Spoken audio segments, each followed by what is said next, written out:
Good morning to all. Today we are going to see about the lesson number 2 supplementary reader. The farmer and his daughters.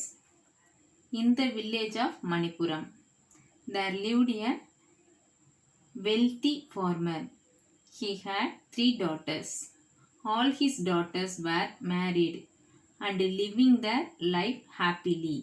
The farmer was getting old.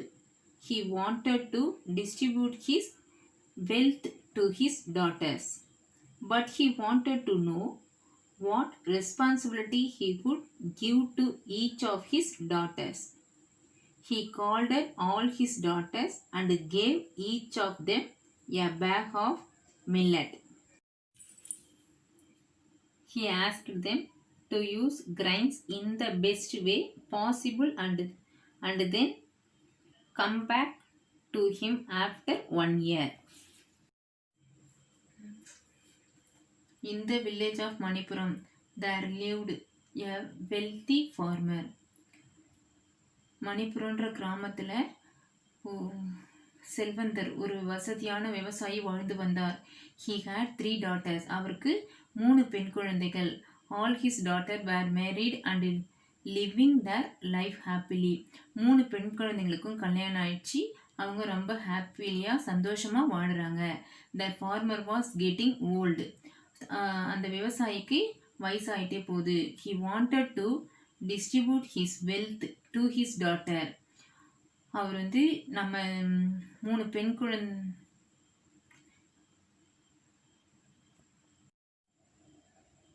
He wanted to distribute his wealth to his daughter. அவர் சொத்தை பெண்களுக்கு கொடுக்க நினைத்தார். But he wanted to know what responsibility he could give to each of his daughter. ஆனால் அவர் என்ன பொறுப்புகளை கொடுக்கலான்னு யோசிக்கிறாரு. He called all his daughter and gave each of them a bag of millet. மூணு பெண் பிள்ளைங்களும் கூப்பிடுறாரு. அவங்க கையில் ஒரு பேகை கொடுக்குறாரு. Millet means திணை. He asked them to use grains in the best way possible and then come back to him after 1 year. அவர் சொல்கிறாரு, இந்த கிரைன்ஸை சிறந்த முறையில் யூஸ் பண்ணிட்டு 1 year கழித்து என்னை பாருங்க. After 1 year the daughter came back to their father house. The farmer welcomed all of them. 1 வருஷம் கழித்து அந்த 3 பெண் பிள்ளைங்களும் அவங்க அப்பா வீட்டுக்கு வராங்க. வந்தவுடனே அந்த விவசாயி அவங்கள வரவேற்கிறாரு. First he called the elder daughter and asked about what she had done with the grains given to her. She replied, "Father, I fed those grains to flocks of birds that I saw on my way back to home." அவர் முதல் பொண்ணை கூப்பிடுறாரு. நான் கொடுத்த தானியத்தை நீ என்ன பண்ண அப்படின்னு சொல்லி கேட்குறாரு. அதுக்கு அவர் பதில் சொல்கிறா, நான் நடந்து போகும்போதே பேர்ட்ஸுக்கு உணவாக கொடுத்துட்டு போயிட்டேன் அப்படின்னு சொல்கிறா. Then the father called the second daughter and asked the same. She replied, "Father, I thought those grains were scarred, so I mixed those with other grains kept for community food service, so that everyone could have it." After this, the third daughter came. The farmer asked her about the grains. She said, "Father, I do not have those grains with me now. I need 2 bullocks and men to get the grains." Then the father called the second daughter and asked the same. ரெண்டாவது பொண்ணை கூட்டு அதே same question கேட்குறாரு அவரு.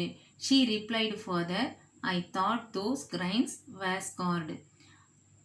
அவள் பதில் சொல்கிறா, அது புனிதமானது என்று நினச்சிட்டு, "So I mixed those with other grains kept for community food service. அதை நான் புனிதமானதுன்னு நினச்சி அந்த கம்யூனிட்டி ஃபுட் சர்வீஸ் கூட கலந்து வச்சிட்டேன் அப்படின்றா. So that everyone could have it. After this the third daughter came. The farmer asked her about the grains. மூணாவது டாக்டருக்கு திரும்ப அதே கொஸ்டின் கேட்குறாரு. நீ என்ன பண்ண தானியத்தை அப்படின்னு சொல்லிட்டு. She said father, I don't have those grains with me. No. இப்போ sorry. Then the father called the second daughter and asked the same. ரெண்டாவது பொண்ணை கூட்டு அதே கொஸ்டின் சேம் கொஸ்டின் கேட்குறாரு அவரு. She replied father, I thought those grains were sacred. அவள் பதில் சொல்கிறா, அது புனிதமானது என்று நினச்சிட்டு. So I mixed those with other grains kept for community food service. அதை நான் புனிதமானதுன்னு நினச்சி அந்த கம்யூனிட்டி ஃபுட் சர்வீஸ் கூட கலந்து வச்சிட்டேன் அப்படின்றா. So that everyone could have it. After this, the third daughter came. The farmer asked her about the grains. மூணாவது டாக்டருக்கு திரும்ப அதே கொஸ்டின் கேட்குறாரு. நீ என்ன பண்ண தானியத்தை அப்படின்னு சொல்லிட்டு. She said father, I don't have those grains with me now. அவள் சொன்னால், நீங்கள் கொடுத்த தானியம் என்னிடத்தில் இல்லை. I need to bullocks and men to get the grains. எனக்கு இப்போ தேவை 2 புல்லக்ஸும் சில மனிதர்களும் அந்த தானியத்தை கொண்டு வரதுக்கு தேவை. Father was confused and asked hair, why do you need bullocks and men to bring the grains here? The daughter smiled and replied, I sowed those grains and now it has grown as crops. So I need a bullock cart and men to harvest and bring back the grains. Father was happy to know that she used the grains wisely. Father found her apt and gave her the responsibility of the field. He distributed his other wealth equally among the other 2 daughters. Father was confused and asked her. அவங்க அப்பா குழப்பத்தில் இருக்கிறாரு. why do you need bullocks and men to bring the grains here? ஏன் உனக்கு அந்த தானியத்தை கொண்டு வர்றதுக்கு 2 புல்லக்ஸும் மென்னும் தேவை? The daughter smiled and replied, I sowed those grains and now it has grown as crops. நீங்கள் கொடுத்த தானியத்தை நிலத்தில் பயிரிட்டுட்டேன். So I need a bullock cart and men the harvest and bring back the grains. அதை அறுத்து கொண்டு வரத்துக்கு தான் மாட்டு வண்டியும் வேலையாட்களும் தேவை. Father was happy to know that she used the grains wisely. அவங்க அப்பா ரொம்ப சந்தோஷப்படுறாரு. நம்ம கொடுத்த தானியத்தை இவ தான் கரெக்டான முறையில் பயன்படுத்திருக்கிறா அப்படின்னு சொல்லிட்டு. Father found her apt and gave her the responsibility of the fielders. அவங்க அப்பா யோசிக்கிறாரு, இந்த விவசாய நிலத்தை இந்த பொண்ணுக்கிட்ட தான் ஒப்படைக்கணும் அப்படின்னு சொல்லிட்டு.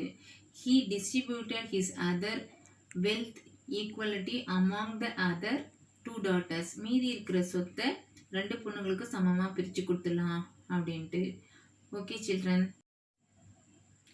இதுலேருந்து நமக்கு என்ன தெரிய வருதுன்னா, எந்த பொருளை கொடுத்தாலும் யோசித்து பிரயோஜனமாக உபயோகப்படுத்தணும். Okay students, thank you.